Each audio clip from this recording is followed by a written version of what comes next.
Welcome to Lit Happens, Unpacking Senior English. I'm Adriel. And I'm Belle. We're experienced English teachers dedicating to supporting both new and experienced educators in a world in which we are often time poor, to empower our students to excel in their English studies. If you're an English teacher, like us, navigating this curriculum, then this podcast is designed with you in mind. And our mission really is to break down the complexities by unpacking English nationally. Welcome back, everyone, to Lit Happens. And joining us today, again, we have Belle and myself. Hi, everyone. We will be talking through one text in particular, a Mod C text called What Time Is It Now? And Where You Are by Colum McCann. But before we actually get into the text, it's probably nice to sort of just have a little bit of a breakdown as to what we're doing in our holiday period. You know, we've had a busy term. Everyone's been working hard, and I know I'm definitely excited for this 2-week break or this intermission, if we're going to call it that. Do you have any plans for the holiday, the break? How are you spending it, Bill? Well, I have to say I'm very fortunate I've been on leave this term. So I've been watching everybody else get bogged down and suffer as we do at the end of term. But I think the best part always of school holidays is you then make plans to see your teacher friends. Like, let's get coffee and talk about something that's not work. And it's so funny how I just love everyone's always got a list of, I'm going to do this, this, and this because I can't do it during term. And like, I'm going to get on it in the school holidays. So I always love that. So I'm making some plans to catch up with a few friends. Yeah, it'll be nice. How about you? You're going to get some R&R in? Yeah, definitely. A little bit of rest. I have been working till the very end, really. Week 11 was quite intense. So definitely excited. Really excited to actually hit the golf course. I think that'll be a little bit of fun with a few, again, teacher friends. We always have those social groups, don't we? With these breaks. It's like, which teachers are we going to meet up with? Maybe previous colleagues or friends. You know, we all become a family, don't we? It's so true, especially when people move on to other schools and stuff, and then you can't wait till the school holidays to be able to see all your different pockets of friends that you've made along the way. It's a very sweet teacher thing, I think. Exactly. Well, we've got that going. We've got a few pods coming up as well, a few exciting things for our listeners. And also, I mean, it's sprinkled with a little bit of marking on top to get done before we go back to week 2. So this is the thing, people to say, oh, it must be nice having holidays. It's nice just working from home, isn't it? Really? I have to say, well, that's what it is. And I think the one blessing of COVID is people now understand the concept of working from home. So we all know non-teachers who are like, you have holidays. And then I say, no, I'm actually working from home doing X, Y, Z. And it's so funny how it's changed that conversation because people, I think, kind of understand now what it means to work from home. It's just one of those things, hey, part and parcel of the job. 100%. And it's definitely something that, you know, as much as it can be burdensome and tiresome at times, I think some of us would be lying if we said, you know, we didn't actually enjoy reading some of the work that our kids produce. So yeah, true. At least this way you can do it at home with like a drink in hand or something. That's right. A drink of water, of course. Yeah. Tea. I only meant the tea mug. Jesus. Anyway, let's get into our text here today. So, as we did cover, we are looking at Colum McCann's "What Time Is It Now?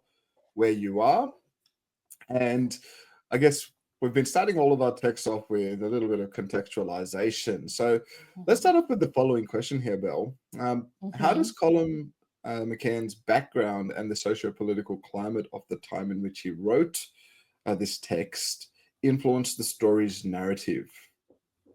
Okay. So Colum McCann, he's a really acclaimed Irish author whose works often focuses on like identity, connection. That's kind of more so his thing. But as I said, Irish author, although I believe he's been residing for a while now in the United States. And so I think on one hand, he uses his own personal experiences of living in various cultural settings and locations, because you'll see that he uses that to enhance the depth of the human interaction and connection in response to distance. So when we're looking at what time is it now where you are, I'll get into it more so, but it's the story of a Marine on New Year's Eve in Afghanistan in their outpost, and with a satellite phone waiting for midnight to have that phone call with their family. That typical, well, I don't know, it depends where you are reception wise, but you know how you always wait till midnight and then that's when the phone calls come in, that's when the text messages come in. So yeah, a very like normal thing, but I think the beauty of that connection is seen even more deeply or felt more deeply because of how he uses the distance in the text. So the narrative or the short story first appeared in the Washington Post in November of 2013. Eventually it makes his way into his novella 13 Ways of Looking, which some people might note is in the prescriptions as well. But the story being that it's a Marine in Afghanistan on post during New Year's Eve. It's really reflecting that post 9/11 societal landscape, the distance, the army lifestyle, all those things. And so the story in that regard is reflecting some globalization and also technological advancements. Because in the story, the Marine has access to a satellite phone that they're going to use to connect with their family at midnight. And so that technological advancement is, highlighting how technology is helping, human interactions. So the other thing I think as well, context-wise, from a more literary level, it is a metafictional short story. So through the third person perspective, the plot line is a writer, which he dubs he, although you can see how he perhaps is also Colum McCann because it aligns with his own context. But the idea is that he's a writer. He's been asked to create a New Year's Eve story, for a paper, so for the Washington Post. And so as he tells the story of this Marine Sandy, it's taking us through his writing process in how he crafts Sandy and crafts the characters and makes it a narrative, a story. So through Sandy and that American Marine in Afghanistan, he's able to navigate like ideas of time, distance, the interconnectedness of our lives despite this physical difference, and just really how individuals relate to one another across these geographical and emotional landscapes. So definitely, there's a few different sort of contextual elements that we're looking at, and sounds like a very, very interesting sort of text. I definitely am looking forward to getting into this with my students this following term as well. So it's going to be good sort of stuff, and you can see the sort of follow-on or lead-ons from even last week's text that we looked at from Nam Lee.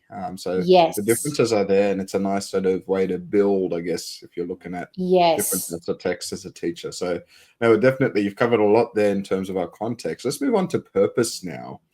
What do you believe is McCann's primary purpose in writing this story? Or like what was his sort of intention there, and how does he convey that purpose to the narrative choices that he makes? So that intentional construction of the text in order to shape meaning. So he sets that up really early on through the he writer character, where he says his aim is to defy his own notions of what a New Year's Eve story could be. So again, it's that third person because it allows us to get into the different characters, but straight away we're set up with this really postmodern idea of defying, preconceived notions of a New Year's story. And so that really sets up the narrative. But what he's also trying to do is he's really trying to take us through this creativity and this writing process. So for McCann, it's this selection of choices in the story. And early on, he starts with the let's say this and let's say that. And it really allows that rhetorical and that stream of consciousness allows for this idea of the possibilities in creative writing. So on one hand, you've got that purpose of trying to showcase the process of writing. And, the story starts to take shape, and he uses the phrases of once I landed on the idea or the essence of the story. And, he even says kind of midway through midway through this actual short story, you can see where he's becoming more like selective in what his story is going to be now. He's starting to really reaffirm what's taking place and how it's being shaped. And he says he cannot get this phrase out of his mind, the living and the dead. So McCann, I think the other thing, his other purpose is really trying to explore the nature of human connection in a world that can be marked by both physical and emotional distance. So he's trying to, I think, on one hand as well, question or bring the question of how individuals perceive our time, how we pass the time, and the idea of time and space in terms of our relationships, because he gives you a snapshot of obviously his protagonist, Sandy, and I'll talk about her more shortly, but she's sort of the main character. So we get a bit more of her time and place and space, but you also get that a little bit with her wife, the character of her wife, Kimberly, and of her stepson, Joel. So he really tries to give you that sense of difference in time and space and what's going on for the characters where they are in the span of this relationship. So the title seems quite physical, and it is, but there's also that that more emotional time and place and that difference in perspective. And we'll talk about that more as I get into like the stylistic features. But he's really trying to encourage, I think, purpose-wise, through that, encourage readers to reflect on the significance of these small and simple and maybe more ritualistic interactions as like a way to connect and a desire of connection amidst, isolation that we might be feeling. So she's obviously, isolated on all fronts where she is in Afghanistan. And so as through her story and through that metafictional approach, the readers along with her are starting to understand this need for connection amidst isolation. Yeah, cool. It definitely has a few different sort of bits and pieces there that you've covered that you can really get your students to delve into when we're looking at purpose. So thank you for those key pointers there. Let's move on to the structure and style now. So in what ways does the structure and style of What Time Is It Now, where you are, enhance the reader's understanding of the narrative, and how does McCann's use of the non-linear storytelling affect that emotional sort of impact of the story? Yeah, okay.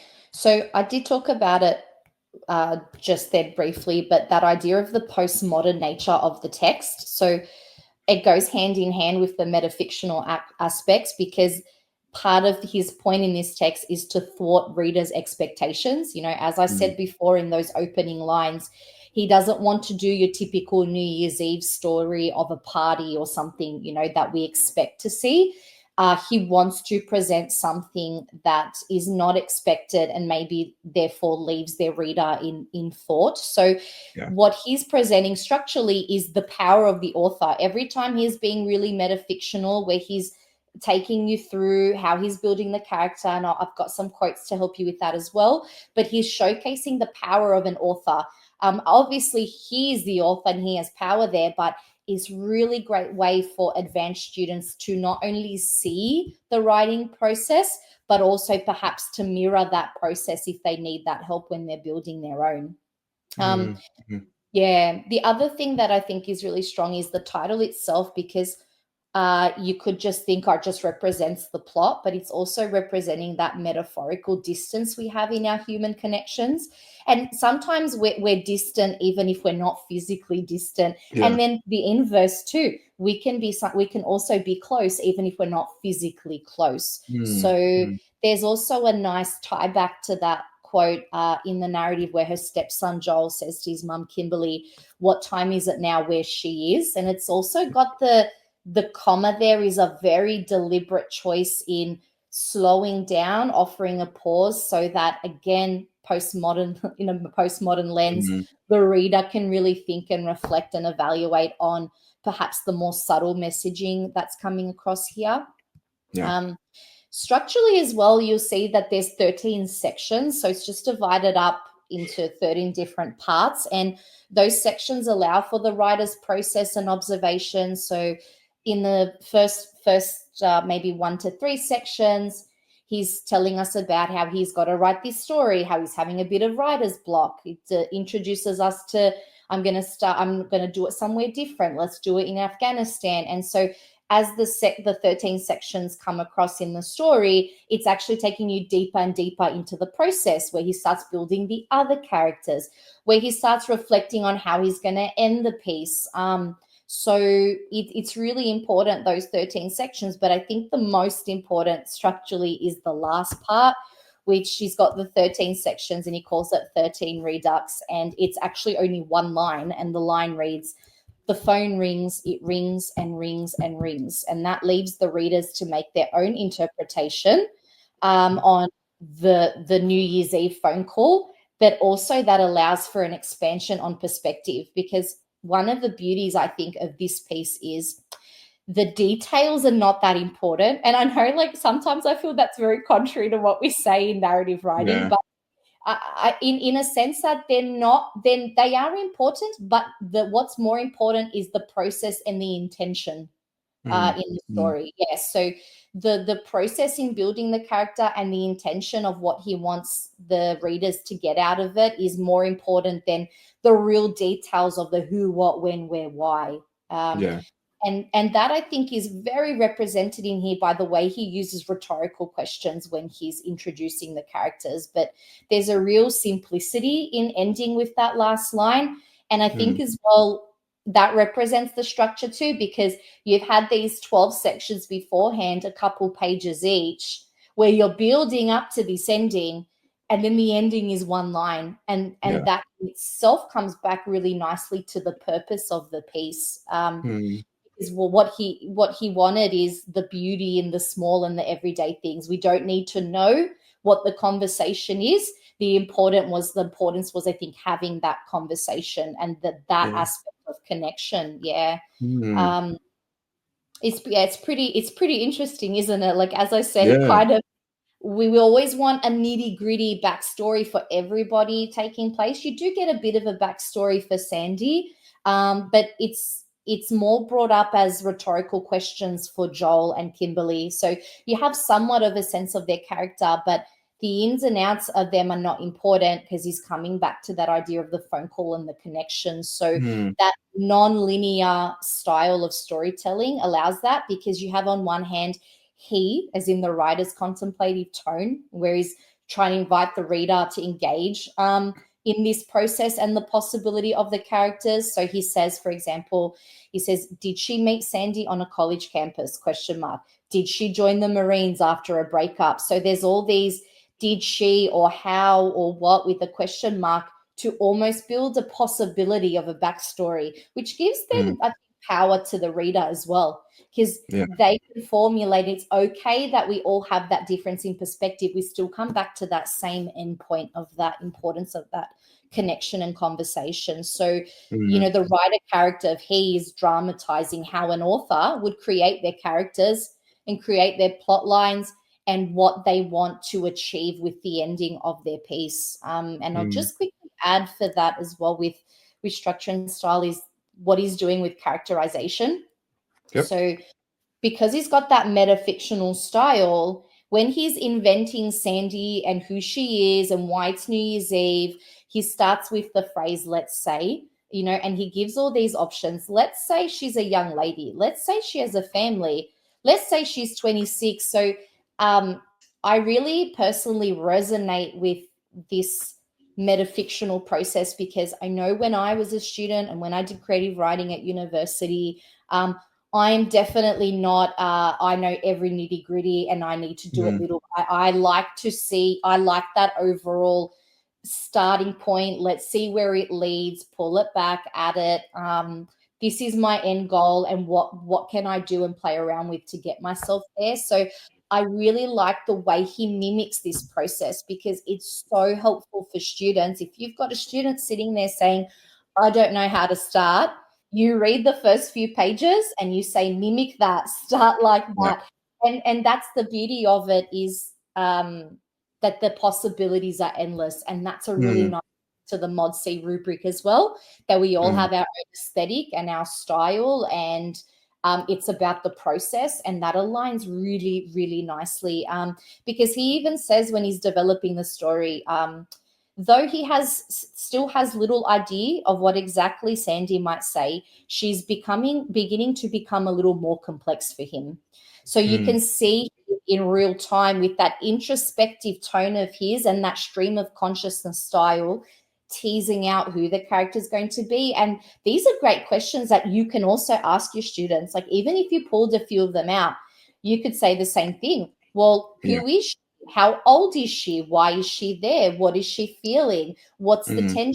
So yeah, it works really well in like a bit of a how-to, as well as a nice text to look at in terms of crafting.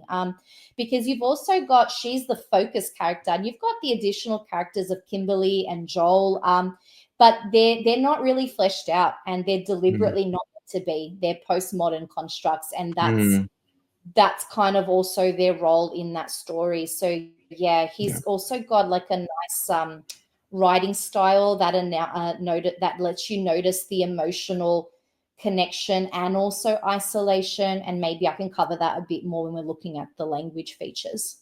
Yeah, and I like that sort of idea where you're talking about these ideas of constructs and those postmodern sort of readings of the text, and it's something that you can get your kids to consider. You don't, like you was mentioning before, you don't need every single bit of detail, because you want to give the reader a little bit of that imaginative space in order to contemplate what's going on in this text. What is the message here? How can I read into this? And that's something that we really want to engage our students with. So it's definitely a focus area that you may consider really delving into for your students and their writing. So like I how really nice like is that. that for tension? And I think it takes a bit of pressure off. Like if you find your students are really daunted by the fact, like it takes a bit of pressure off. Like you just got to get started. And I know you and I are really big on the drafting process with our students and creative writing, that it's never going to be perfect. And perhaps there's always something that can be changed or shifted or added. But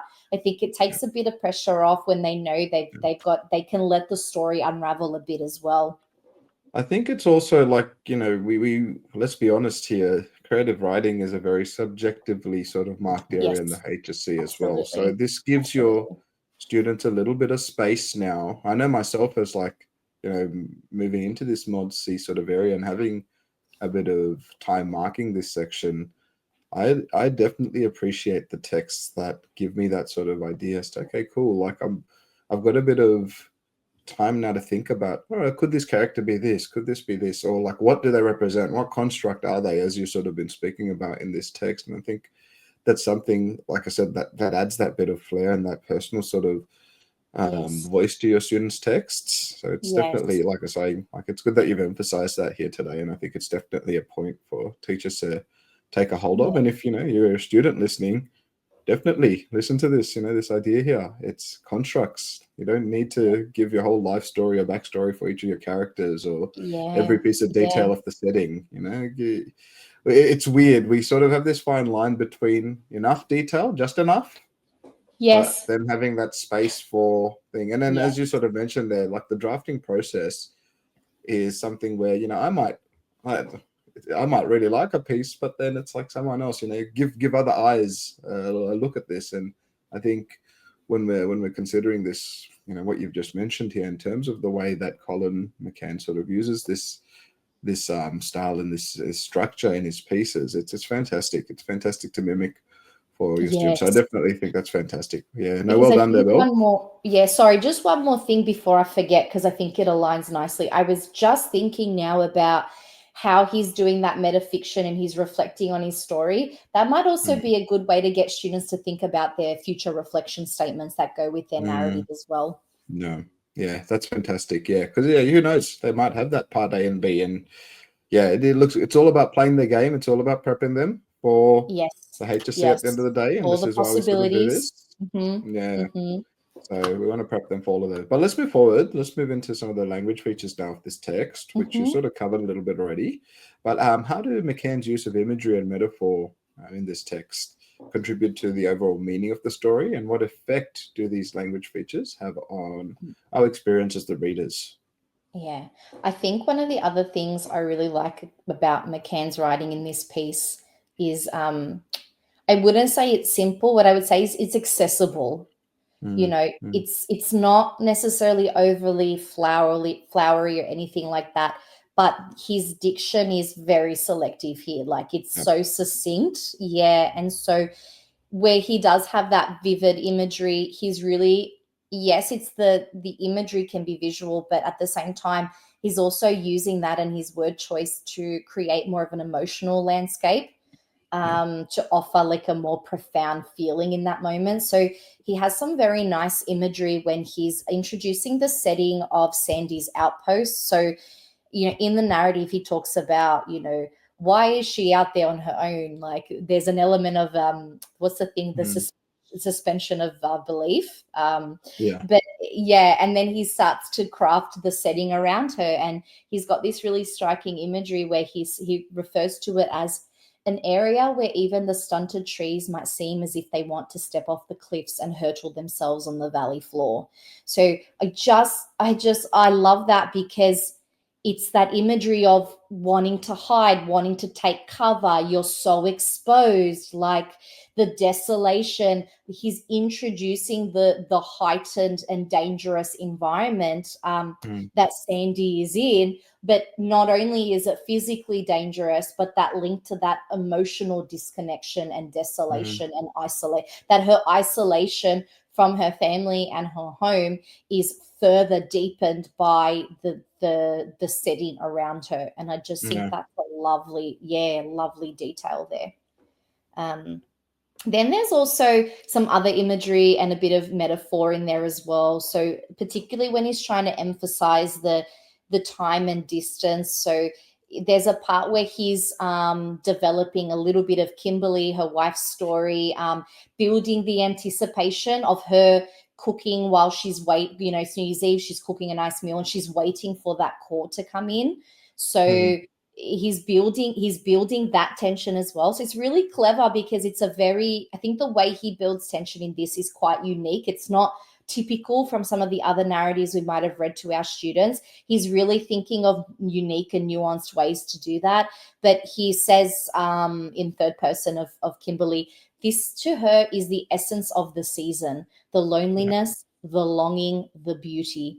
She reaches for a spoon and begins to stir.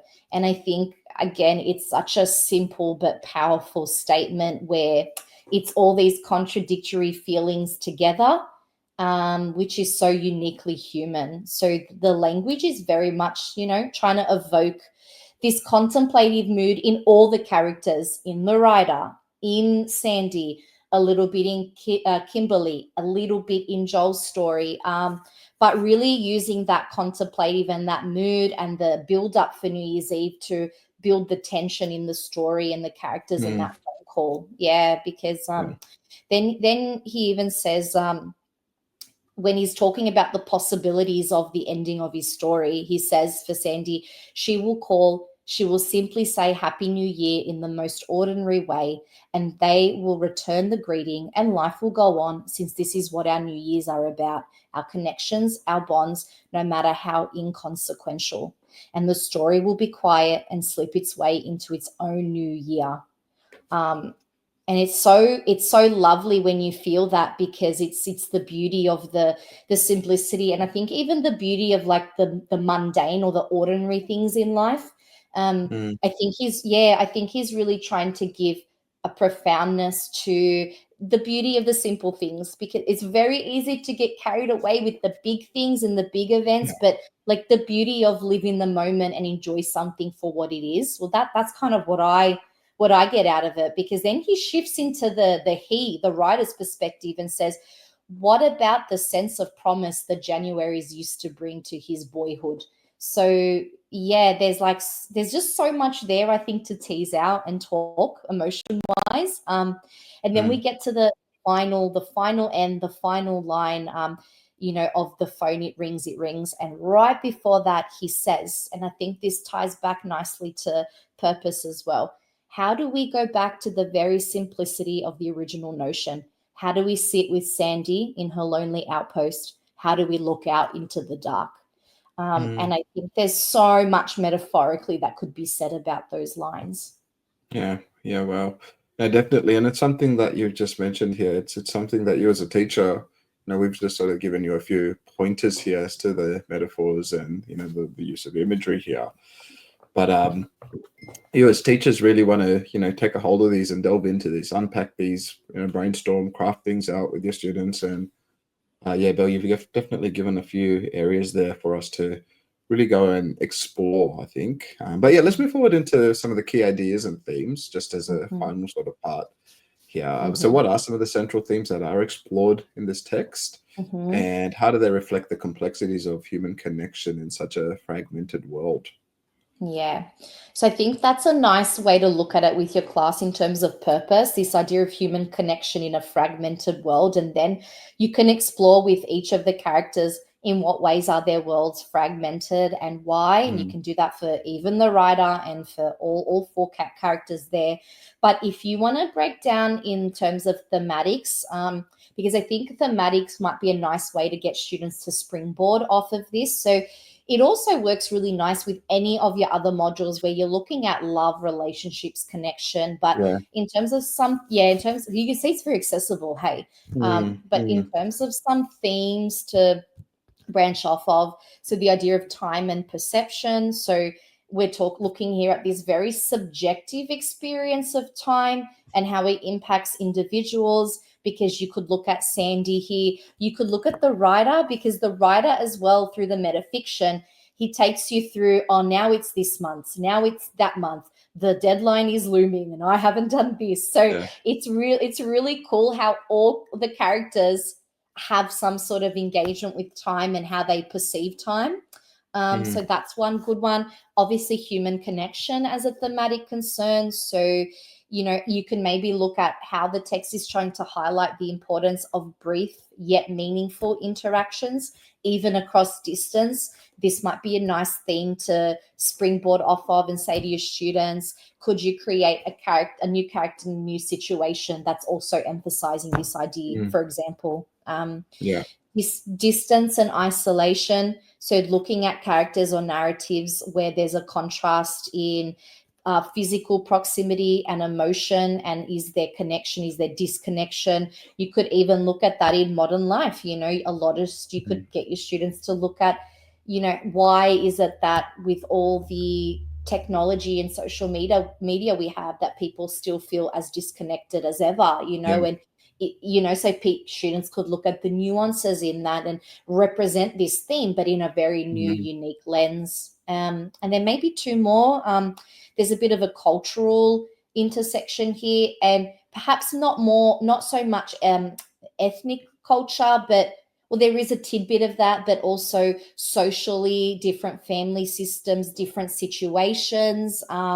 This idea of even maybe that shared experience can bridge divides and foster some empathy and some more connection. And then lastly, there is a very metaphysical or existential element to this text, where it's very much inviting this contemplation of, the fleeting and brief moments of life and how they might impact our own sense of understanding or our own identity. Yeah. So you can see that just off those, there's so much to work with here. And the beauty, I think, as well, is because it's such a postmodern text and the questions are posed to the reader and there's so many possibilities, there's then also so much possibility to springboard off that as well. No, it's fantastic. That's fantastic. Yeah, no, that's some great sort of insight you provided our listeners with here, Bill, today.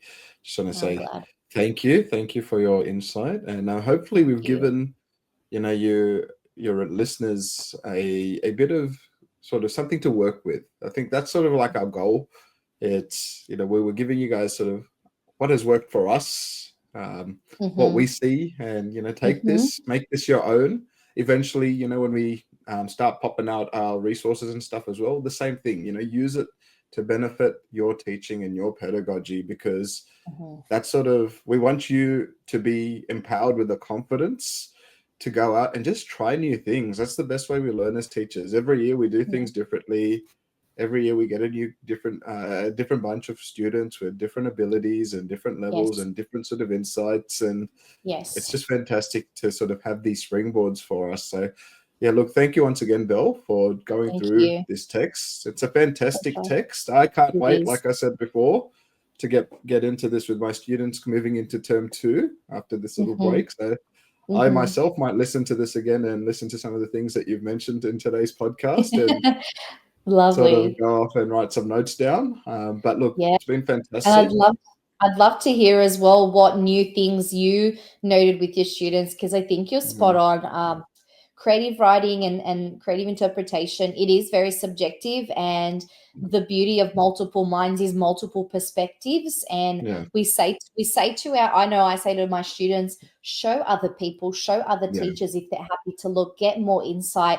And I yeah, really feel like as an English teacher, that's something that works so much on my pedagogy and for my mm, skills, is talking mm, to other teachers who also do these texts or have new interpretations. I yeah, think that's the beauty of it. Yeah, for sure. yeah, yeah. Definitely don't be closed off. Really, definitely, like, yeah, with your students as well. Like, yeah, get them to show other people. It's probably one of the best pieces of advice that we can probably give you is, have those multiple perspectives and multiple Yeah. voices helping to shape and craft these pieces of work that you are, guiding your students with. But no, Mhm. thank you once again.